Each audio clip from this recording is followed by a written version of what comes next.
Bubba built it. Gotta take the readers off. Yeah, right. Whoops. Don't want to look too much like an old man here. All right. Hey, everybody. Hey, guys. Thank you so much for tuning in. This week, we got some cool stuff. One of our favorite things to do, actually. Yeah, absolutely. Who doesn't love this part right here? We had some care packages arrive from our good friends at Holley. And what did we get? Cool stuff. Cool stuff. Yeah, right. And what is actually cool stuff entail? Okay, well, we haven't even opened. So we just opened the main. Well, let's start with the Hooker Black Heart. So this is a major. Let's just say coup for us, because we were working on all these different solutions for the turbo piping, right? And this is going to be the solution. Okay, so as far as how we're going to do this, we're going to take the exhausts and loop them together, right? Because we're going to do a single turbo. If we're going to do two turbos, and of course it's a different scenario, but looping the exhaust together, but then we still have to get a charge pipe to the turbo. And there's a lot going on here. First of all, these Hemis have the giant heads on them, even though it's a push rod motor, the big heads with this creates packaging issues. And so we were looking at different ways to get the charge pipe to the turbo, and this is the best place to put the turbo. And looking at all this, we were saying, man, wouldn't it be cool if we could just come right off the manifold with the charge pipe and around? But this is cast iron, and you can't really weld reliably to cast iron. I mean, it's been done, but we're certainly not experts at it. Yeah, we're not proficient enough. No. And so then we were looking at different ways to have the charge pipe come back past the manifold and come through. And then we actually made motor mounts for that purpose to give us extra room. Now the motor mounts, though, that effort was not wasted, because we don't want to have the engine vibrating independently of the turbo piping. And we could put like those wire mesh expansion pieces in there, but then that's a lot more space again. And for packaging's sake, we didn't want to do that. So the solid mounts are still going to be an excellent thing that we did. But this is going to be so much more elegant, because what we're going to do is we're going to take this as the driver's side header. By the way, this is a special header that Holley Hooker headers makes for engine swaps, because it's very compact, right? And that's good for us too, but it's also made out of stainless steel, which we can weld to. Now, we're not talking about TIG, because I'm not a TIG welder. Whoops. But actually, stainless does weld up really nicely with mild steel MIG wire. It's just going to eventually rust. But anyway, so the plan is to take and cut this right through here, and then weld a pipe on to come forward. And it's going to come out right. Matter of fact, let me just grab a piece of pipe real quick. So the plan is for the pipe to come right off the front, right here, and there it's going to go. And this is going to allow us to do that. So this is the basics behind the plan, is to notch right here, that, and then cap that, make that about the size of that. And so this is a big step forward for us.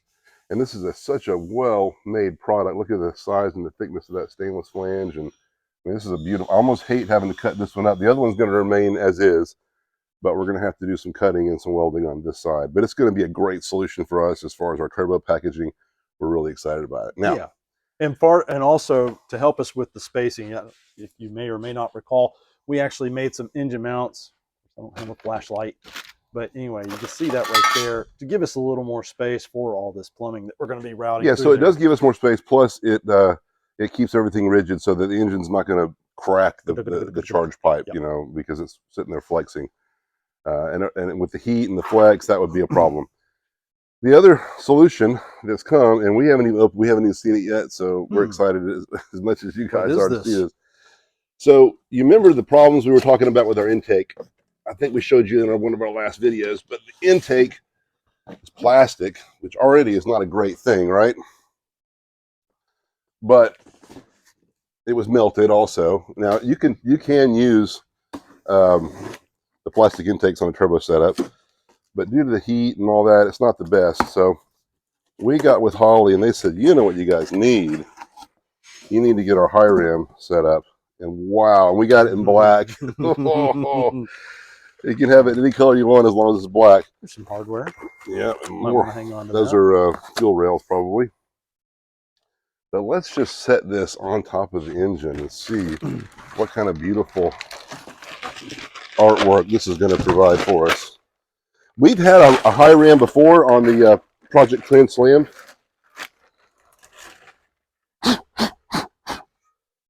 And man, I mean, sexy with a capital S. All right. Oh boy. Oh boy. Oh my goodness, look how high it sits. Wow. Okay. We also got some Earl's plumbing from them because you got to hook everything up to the. And also, this intake setup is really cool because it's also designed to work with the Mopar throttle body, so you won't have to do a lot of craziness there. All right, now we're about to see the full picture here, folks.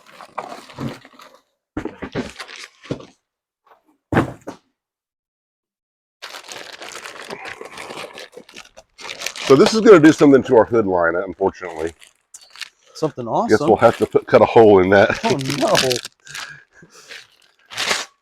Wow. Oh boy. We need some music like the crescendo or the wow. Look at that. Sweet. Okay, so this is not the turbo that we're going to use, but let's just, for sake of argument, just throw this on Just there. for kicks and giggles. And it's not clocked or anything, so. Okay, that's probably about the way it's going to sit, though, probably. This looks about right. So probably right here, so we can have room to get the exhaust through. So probably sit right there.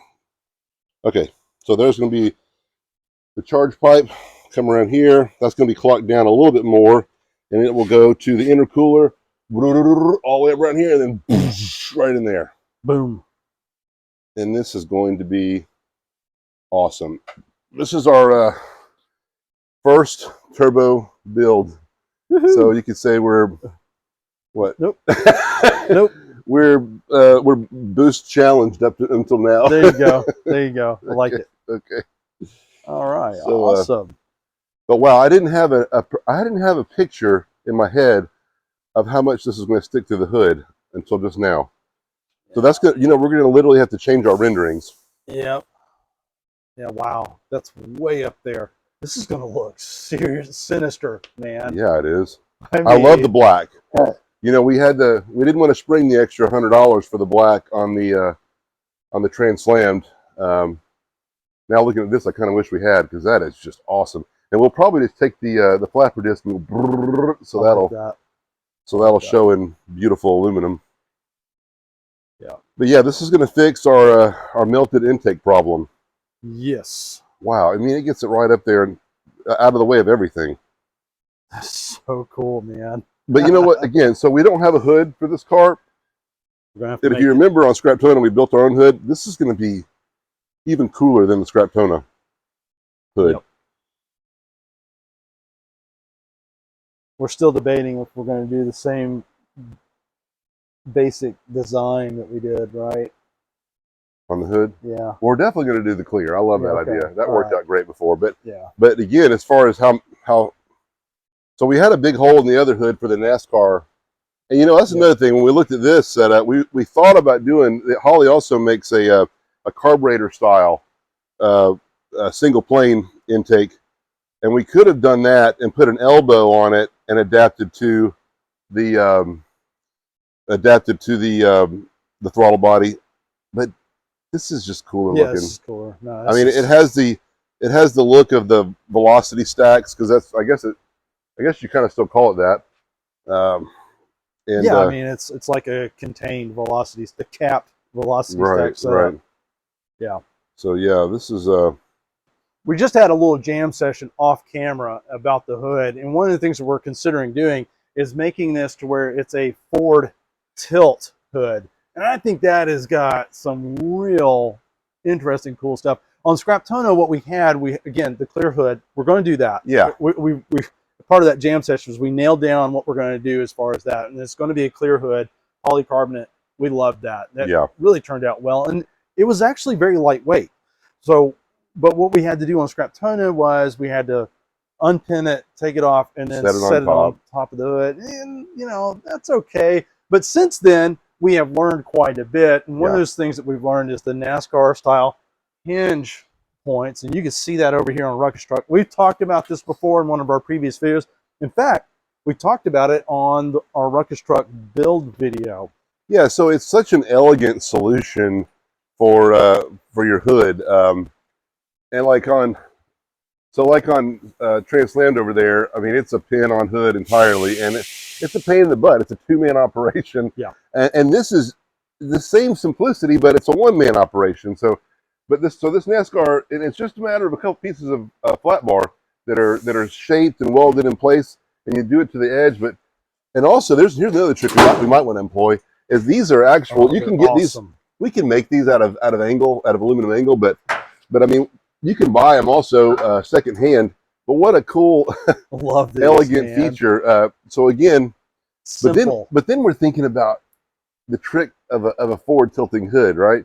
And one of the things that makes it easier, of course, if we use the NASCAR style hinge, but also the fact that, see, that's got a pretty deep recess as far as going to a point in the middle. And when you have that kind of situation, it's got to dive down. But with the Mopar style hood, it's going to be flat across the front. If not perfectly flat, close to perfectly flat. And so that's going to make it where it doesn't even have to have a lot of recess underneath there. Of course, probably still have a lot of room here to do that, but I think it's going to work out great.